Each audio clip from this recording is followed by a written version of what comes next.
Widow finds an abandoned cabin with 5 children, but something inside changes everything. The morning light was pale and cold when she stood alone at her husband's grave. The ground was still fresh, the soil darker than everything around it, as if it carried the weight of what had been taken from her. She did not cry anymore. The tears had already been used up in the weeks after the accident. What remained was a quiet emptiness, a feeling that followed her everywhere like a shadow she could not escape. Her name was Margaret, though most people used to call her Maggie. She had once been a woman who laughed easily, who planned birthdays months in advance, who believed hard work always led to safety. That belief died the same day her husband never came home. A simple workday had turned into a phone call, a hospital hallway, and a life split into before and after. After the funeral, people stopped checking in. Friends returned to their routines. Distant relatives sent polite messages filled with sympathy but no real help. Bills, however, never stopped arriving. Medical costs, funeral expenses, and unpaid rent piled up quickly. Maggie tried to keep going. She found part-time work, sold furniture, and skipped meals without telling anyone. Still, it was not enough. The landlord was kind at first, then quiet, then firm. One afternoon, Maggie returned to her small apartment to find a notice on the door. She stood there for a long time, reading the same lines again and again, hoping the words would change. They did not. She had 2 weeks to leave. That night, she sat on the floor surrounded by half-packed boxes. The apartment felt smaller than ever. Every corner held memories. Her husband's shoes by the door, a crack in the wall they had promised to fix together, the chair where he used to sit and read in the evenings. Losing the apartment felt like losing him all over again. She did not ask anyone for help. Pride and pain kept her silent. Instead, she made a decision that scared her more than anything she had done before. She would leave the city. She had a little money saved, barely enough for gas and basic supplies. Somewhere far away, land was cheaper. Somewhere quiet, she might be able to start again. She sold her car and bought an old one that rattled when it moved. She packed clothes, documents, a few kitchen items, and one photo of her husband smiling at the beach. When she locked the apartment door for the last time, she did not look back. The road stretched long and empty as she drove toward the countryside. Trees replaced buildings and phone signals faded. She did not have a clear destination, only a general direction. Her mind felt numb, moving forward because stopping would mean thinking too much. By late afternoon, snow began to fall lightly. Maggie's hands tightened on the steering wheel. The old car struggled on the narrow road and her body ached from hours of driving. When she saw a small dirt path leading into the woods, she slowed down without knowing why. At the end of the path stood a cabin, old and weathered, its roof bent slightly under years of neglect. She told herself she would only rest for a moment, just to breathe, just to think. The cabin looked abandoned. Windows were dusty and the paint had peeled away long ago. Maggie parked the car and stepped out. The cold air bit at her face. She hesitated before walking to the door, a strange feeling settling in her chest. Something about the place felt heavy, like it carried stories that had never been told. The door creaked when she pushed it open. Inside, the cabin was dark but not empty. A table stood near the wall, chairs pushed in neatly. There was dust, yes, but also signs of recent life. A blanket folded on a couch. A small pile of shoes near the door, all different sizes. Maggie froze. Her heart began to race. "Hello," she called softly, her voice shaking. No answer came, but the silence felt tense, not peaceful. She took a few careful steps inside. The cabin smelled of old wood and something warm, like soup or tea that had been made earlier. She noticed a fire pit with ashes that were not fully cold. She was not alone. Fear and exhaustion fought inside her. Part of her wanted to run back to the car and drive until she could not anymore. Another part, the part that had been lonely for too long, stayed rooted to the floor. A sound came from the back room. soft footsteps. Then a small face appeared around the corner, eyes wide with fear. A child, then another, and another. 5 children stood there, frozen like statues. The oldest could not have been more than 12. The youngest looked barely old enough to walk steadily. They were thin, wearing layers of worn clothes. Their faces were dirty, but their eyes were alert, watching her every move. "I'm sorry," Maggie said quickly, raising her hands. "I didn't know anyone was here. I'll leave." The children did not speak. They only stared at her, as if trying to decide whether she was a threat or something else. The oldest boy finally stepped forward. His voice was quiet but steady. "Please don't tell anyone." The words hit Maggie harder than she expected. She saw fear there, real fear, the kind she recognized from her own life. She slowly lowered her hands. "I'm not here to hurt you," she said. "I just needed a place to rest." The children exchanged glances. The youngest moved closer to the others, holding onto a sleeve. Maggie noticed how they stood close together, like they had learned to protect each other. She looked around the cabin again, this time with clearer eyes. A few cans of food on a shelf. A pot on the stove. Not much, but enough to survive. "How long have you been here?" she asked gently. The boy hesitated. "A while," Maggie nodded. She did not push for answers. She knew what it was like to be asked questions when you were not ready. Outside, the snow fell heavier. The sky darkened quickly, and Maggie realized night was coming. She could still leave, still turn around and pretend she had never seen this place or these children. But the thought made her chest ache. "I'm Maggie," she said. "I don't have anywhere to go right now." The children listened. None of them smiled, but their shoulders relaxed just a little. She sat down slowly on a chair, showing she was not a danger. Her body finally felt the weight of the day. The long drive, the cold, the loss, it all pressed down on her at once. "I lost my husband," she said quietly, surprising herself. She had not spoken those words out loud in days.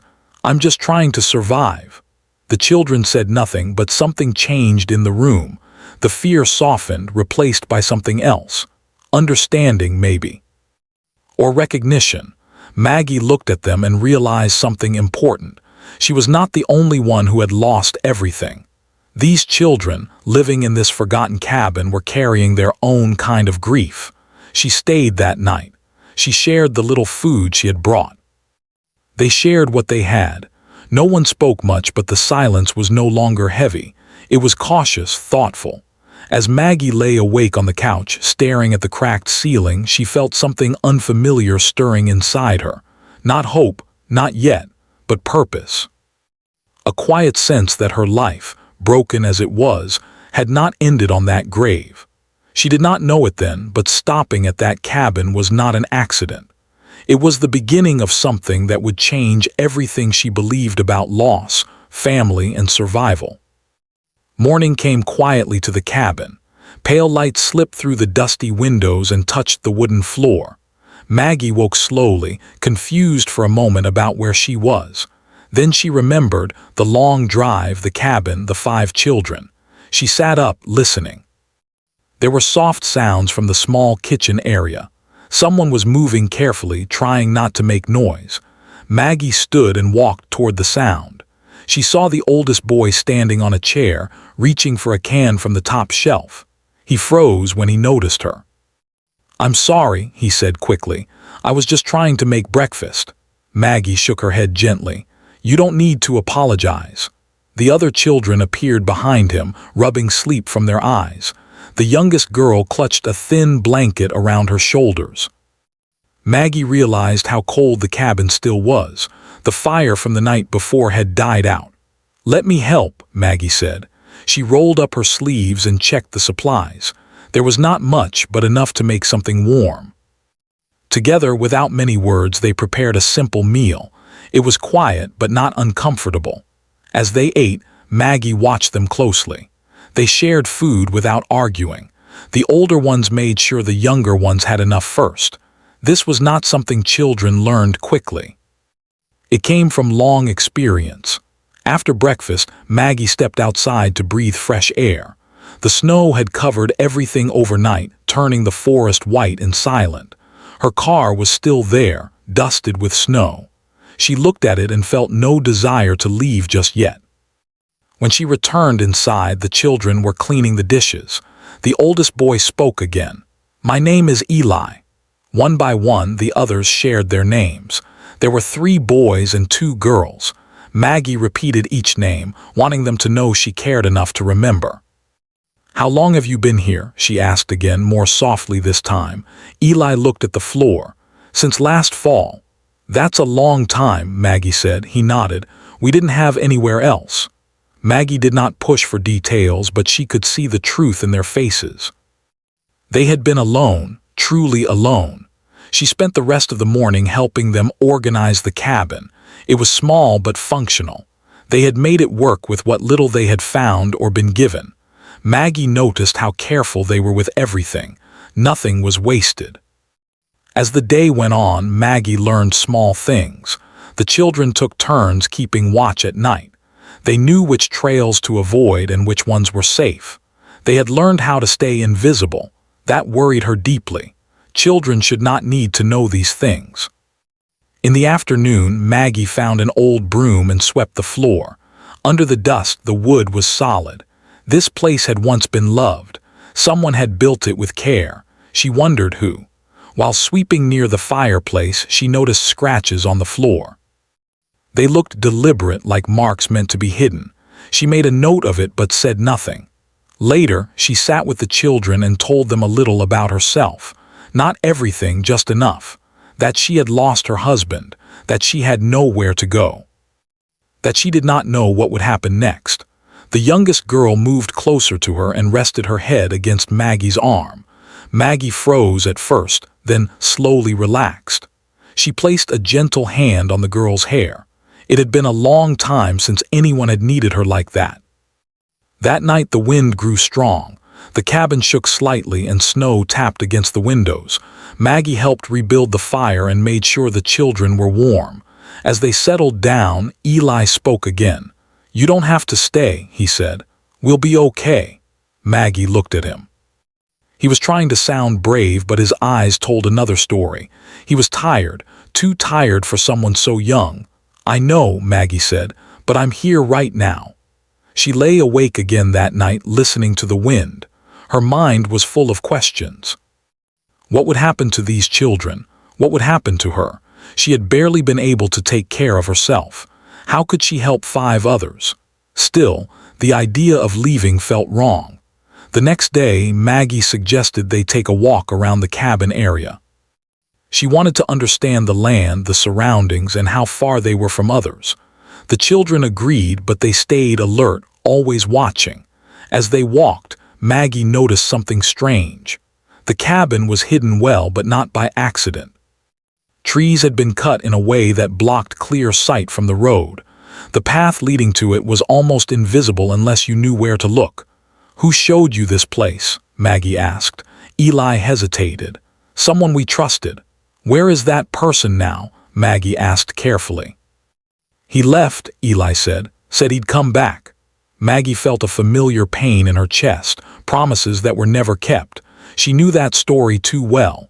They returned to the cabin as the sun dipped lower. Maggie helped the children with small tasks, fixing a loose board, cleaning clothes in a metal tub, teaching them a better way to store food so it would last longer.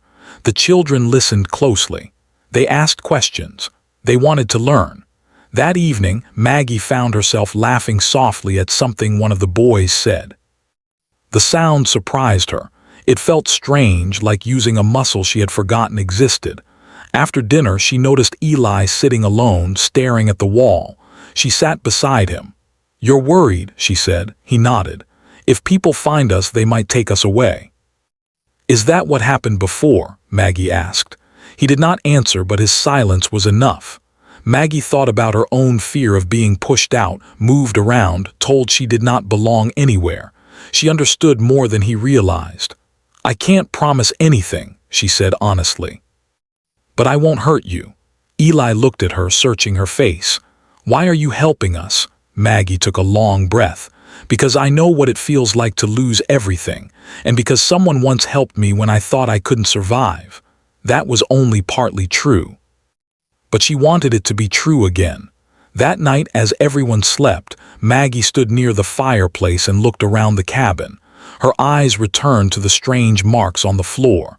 Curiosity pulled at her, but she resisted. Not yet. She realized something important then. Staying here was not just about shelter anymore. These children needed more than food and warmth. They needed safety. They needed someone willing to stand between them and the world. Maggie did not know how long she could do that. She did not know what dangers might come. But she knew one thing clearly. She could not walk away. As the fire crackled softly, Maggie felt the quiet weight of responsibility settle on her shoulders. It was heavy, but it did not crush her. Instead, it gave her a reason to stand upright again. Outside, the forest remained silent, holding its secrets close. And deep within the cabin, beneath worn wood and hidden marks, something waited, something that would soon force Maggie to make choices she had never imagined. But for now, the children slept peacefully. And Maggie stayed awake, watching over them, not as a visitor, but as someone who had finally found a place where she mattered. The third morning in the cabin felt different. Maggie noticed it the moment she opened her eyes. The air was quieter, heavier, as if the walls themselves were holding their breath. Outside, the snow had stopped, but the sky remained gray. No birds sang. Even the forest seemed to be listening. She rose carefully so she would not wake the children. One by one, she checked on them. All 5 were asleep, curled close together for warmth. Seeing them like that filled her with a mix of comfort and worry. They trusted her now. That trust felt precious and fragile. Maggie stepped outside to gather firewood. As she walked around the cabin, she studied it more closely than before. The place was old but strong. The logs were thick. The roof had been repaired many times. This cabin had not been forgotten by accident. Someone had tried to keep it hidden and kept it standing. When she came back inside, the children were awake. They helped her bring in the wood. The youngest boy stumbled and Maggie caught him before he fell. He smiled at her, small and shy. That simple moment stayed with her all morning. After breakfast, Maggie decided to clean more thoroughly. The cabin was safe enough, but it could be better. A better place meant a better chance. The children helped, though Eli kept watching her closely as if he sensed something was about to change. While sweeping near the fireplace again, Maggie's broom hit the same spot she had noticed before. The sound was different there, hollow. She stopped. The children froze. "What is it?" one of the girls asked. "Nothing," Maggie said quickly, "just an old floor." But her heart was beating faster now. She knelt and ran her fingers along the wood. One plank was slightly loose, barely noticeable, but once seen, impossible to ignore. Maggie looked at the children. They were watching her with quiet fear. "Did you know about this?" she asked gently. Eli shook his head. "We were told not to touch the floor." "Who told you?" Maggie asked. "The person who brought us here," Eli said. "He said this place had rules." That made Maggie uneasy. She hesitated, then carefully lifted the loose plank. Underneath was darkness, a small space between the floor and the ground below. Maggie reached inside and felt something hard and flat. She pulled it out slowly. It was a bundle of papers, wrapped in thick cloth and tied with string. The children crowded closer. Maggie untied the string and unfolded the cloth. Inside were old documents, yellowed with age. There were photographs too, faded but clear enough to see faces. Maggie's breath caught. The photographs showed children, younger versions of the one standing beside her now, and with them an adult man Maggie did not recognize. His arm rested protectively around them. Eli stared at the pictures, his face pale. "That's him," he whispered. "That's the man who said he'd take care of us." Maggie felt a chill run through her. She examined the documents. She did not understand everything, but some words stood out: names, dates, references to property and guardianship. There were official stamps. This was not random. This was important. Did he ever explain these papers to you? Maggie asked. Eli shook his head. He just said they were important. He said if anyone asked questions, we should stay quiet. Did he say why? Maggie asked. No, Eli said. He said it was safer that way. Maggie closed her eyes for a moment. She did not like secrets that involved children and silence. She placed the papers back in the cloth and tied them carefully. Thank you for trusting me with this, she said. I don't know what it means yet, but we'll be careful. The children nodded, but fear lingered in their eyes. The rest of the day passed slowly. Maggie kept busy, but her mind stayed with the documents. Why were they hidden? Why had the man left the children but kept these papers safe? And why here?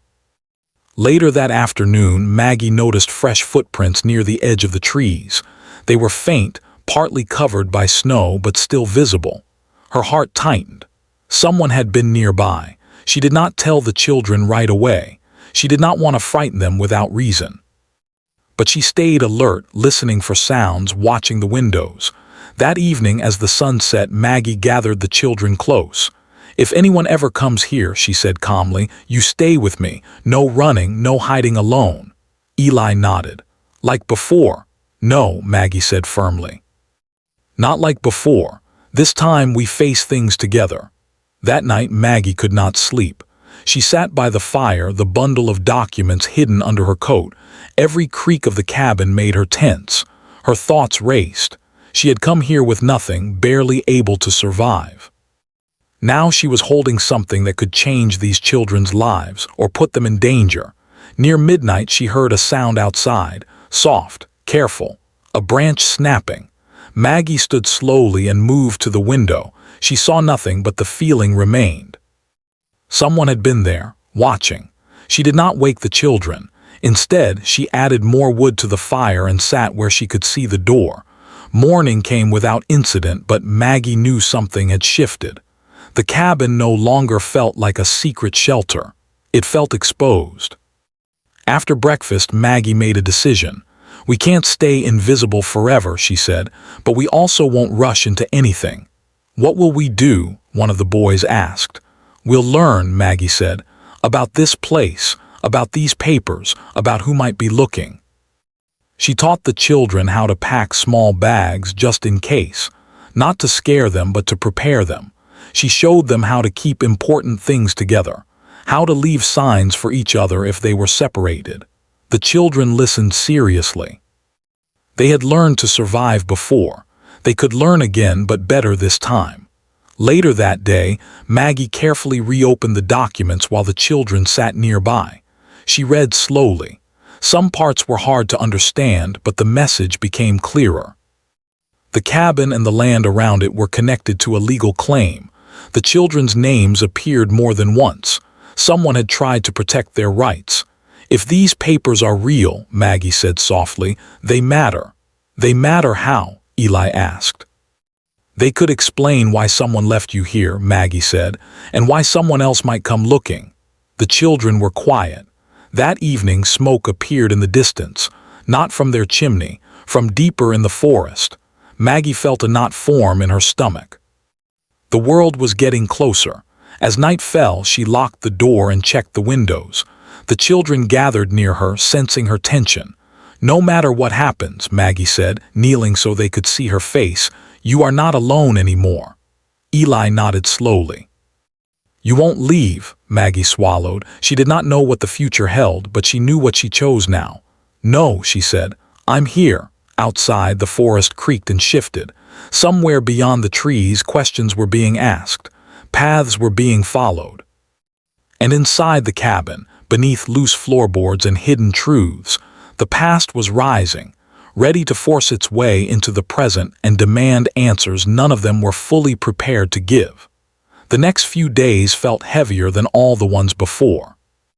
Maggie could sense it in the way the children moved closer to her, in how often Eli checked the windows, in how the forest no longer felt quiet but watchful.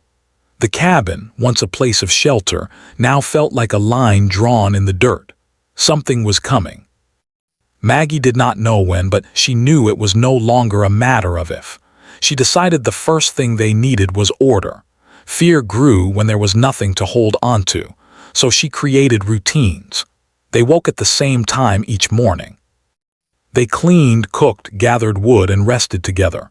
Each child had small responsibilities. It gave them purpose and steadiness. Still, Maggie herself barely slept. Every night she listened to the sounds outside, wind through trees, branches breaking. Sometimes footsteps that might have been animals or might not. She kept the documents hidden close to her body, wrapped tightly and placed inside her bag. One afternoon, while the children were inside, Maggie stepped out to check the path again. The snow had melted enough to reveal clearer signs, tire marks, recent ones. Her heart sank. Someone had driven close. She returned inside and gathered the children.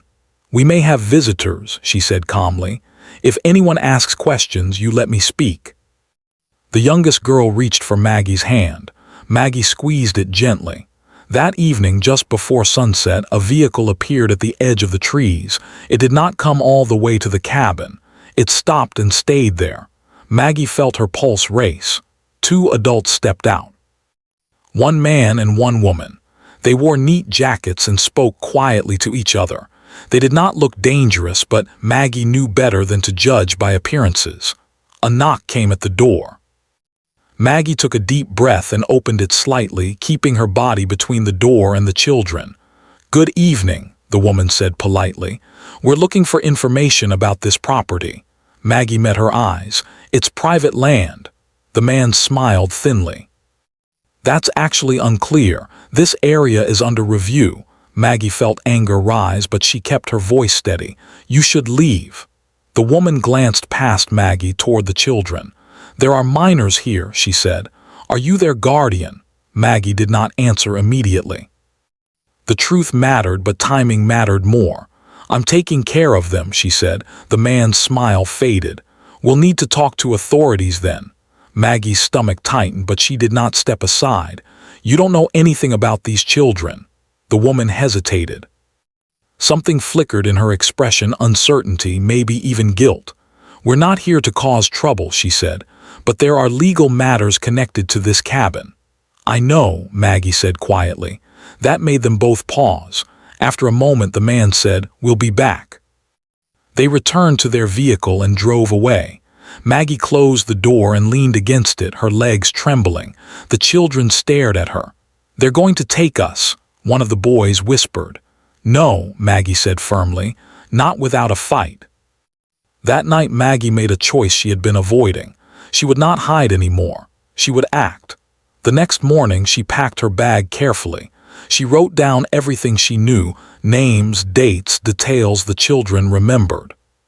She left clear instructions for them and promised she would return the same day. "I have to go into town," she told them. "I need help." Eli looked scared. "What if they come back?" "They won't today," Maggie said, hoping she was right. "And if they do, you stay inside. Lock the door." Leaving them was one of the hardest things she had ever done. Every step away from the cabin felt wrong, but she knew doing nothing would be worse. The town was small. The people were cautious. Maggie went first to a community center, then a legal aid office she found through a notice board. She explained everything. The children, the cabin, the documents. The woman who listened to her did not interrupt. When Maggie finished, her hands were shaking. "These papers are serious," the woman said. "They suggest someone tried to protect the children's rights to this land, but there are missing pieces." "Can you help?" Maggie asked. "Yes," the woman said, "but it won't be easy." Maggie nodded. She had not expected easy. By the time Maggie returned to the cabin, the sun was already low. Relief washed over her when she saw the children safe inside. They ran to her, questions spilling out all at once. She hugged them tightly. "I'm here." Over the next few days, things moved fast. More people came asking questions. Officials, representatives, some kind, some cold. Maggie stood her ground every time. She showed the documents only when necessary. She demanded respect. Some nights she cried alone, quietly, where the children could not hear. The pressure was crushing. She doubted herself constantly. Who was she to stand in the middle of all this? She was just a widow with nothing left. But every time she considered stepping aside, she remembered the children's faces the first night she met them, afraid, silent. Waiting, one afternoon a man arrived alone, older, calm. He introduced himself as someone who had known the children's former guardian. He tried to do the right thing, the man said slowly, but he got scared. Scared of what? Maggie asked. Power, the man said. Money. People who don't like losing control. Maggie felt her blood run cold. The children were hidden to protect them, the man continued, but hiding became abandonment. What do they want now? Maggie asked. The land, he said, and silence. Maggie looked at the cabin. The children playing inside, laughing softly. They won't get either. The man studied her. You understand what you're risking. Yes, Maggie said, but I understand what happens if I do nothing. He nodded slowly. Then you're stronger than most. As days passed, the tension reached its peak. Maggie knew a final decision was coming. Either the children would be taken, or the truth would be forced into the open. One evening, as the sun dipped behind the trees, Maggie gathered the children close. No matter what happens tomorrow, she said, you remember this, you are worth protecting. Eli looked at her with quiet determination. So are you. Maggie smiled, tears filling her eyes. She had lost her husband, her home, her old life. But somewhere between grief and fear, she had found courage she did not know she had. The cabin stood silent around them, holding its breath once more. Beyond the trees, decisions were being made. Lines were being drawn. And Maggie was ready to stand exactly where she was, no matter the cost.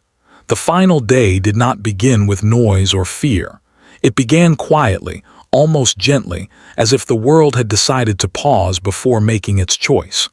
Maggie woke before the children and stepped outside.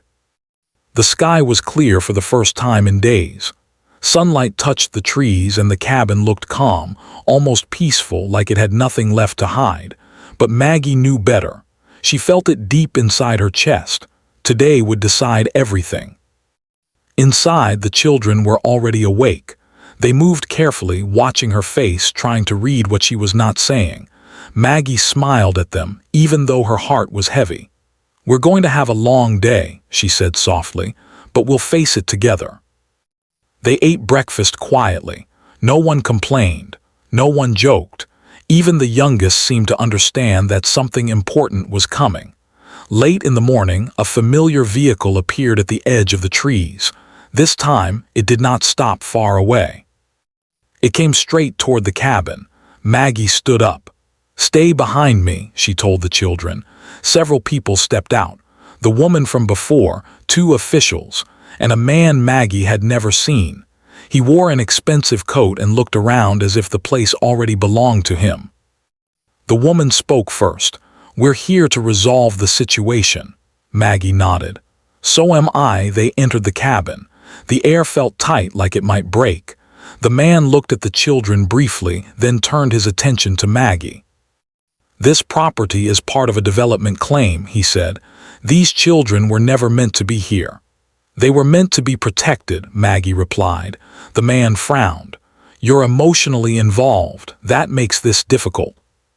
Maggie reached into her bag and placed the documents on the table. What makes this difficult is the truth. Silence fell. The officials examined the papers carefully. Time stretched. The children held each other's hands. Maggie stayed still, though every part of her wanted to shout. Finally, one of the officials spoke. These documents are valid, incomplete but valid. The man's face tightened. That doesn't change the outcome. It changes everything, Maggie said. These children were hidden because someone wanted control. They were forgotten because it was convenient. The woman looked at Maggie for a long moment. Are you willing to take responsibility for them? Maggie did not hesitate. Yes. The word echoed in the cabin. It felt heavy but right. More discussion followed, calm voices, careful words, but the direction had shifted. The children were no longer invisible. They were seen. By late afternoon, the group left, not with final answers, but with something new: acknowledgement. When the door closed, the cabin felt lighter. The children stared at Maggie. "Is it over?" one asked. "Not yet," Maggie said, "but we're closer." The following weeks were hard. There were meetings, interviews, long waits filled with uncertainty. Maggie learned patience she never knew she had. She learned how to speak up even when her voice shook. The children began attending a small local school nearby. At first they were quiet, wary, but slowly they opened up. They laughed more. They slept better. Maggie found work in town. It wasn't much, but it was honest. For the first time since her husband's death, she felt steady on her feet. One afternoon, a letter arrived. Maggie opened it slowly, her hands trembling. The children watched her face. She read the words again and again to be sure. The claim against the land had been denied. The children's rights had been recognized. Support had been approved. The cabin would remain theirs for now. Maggie sank into a chair and covered her face. Tears came freely this time. Not from pain, but from relief. Eli approached her. "Is it good news?" Maggie looked up, smiling through tears. "Yes, it's good." The children cheered softly, not fully understanding but feeling the joy. That night they cooked a proper meal together. It wasn't fancy, but it was warm and shared. Laughter filled the cabin. Real laughter, not careful or quiet. Later, after the children were asleep, Maggie sat alone by the fire. She thought of her husband. She imagined telling him everything that had happened. "I wish you were here," she whispered, "but I think you'd understand." She realized then that grief had not left her. It never would, but it no longer controlled her. Spring came slowly. Snow melted. Flowers pushed through the ground. The forest changed, and so did they. The cabin was repaired piece by piece. Windows cleaned. Walls painted. It no longer looked abandoned. It looked lived in. One evening, as the sun set, the youngest girl climbed onto Maggie's lap. "Is this our home?" she asked. Maggie kissed her hair. "Yes, it is." Eli stood nearby, older now, stronger. "And you're staying?" Maggie nodded. "I'm not going anywhere." The boy smiled, not wide, not loud, but real. Maggie understood something then that she had never known before. Family was not something you were born into. It was something you chose, and something that chose you back. She had come to the cabin broken, empty, searching only for a place to survive. What she found instead was a reason to live. The cabin still stood in the forest, quiet and simple. But inside it, 5 children slept safely, and a widow who had once lost everything now held something stronger than fear. She held purpose. She held love, and that changed everything.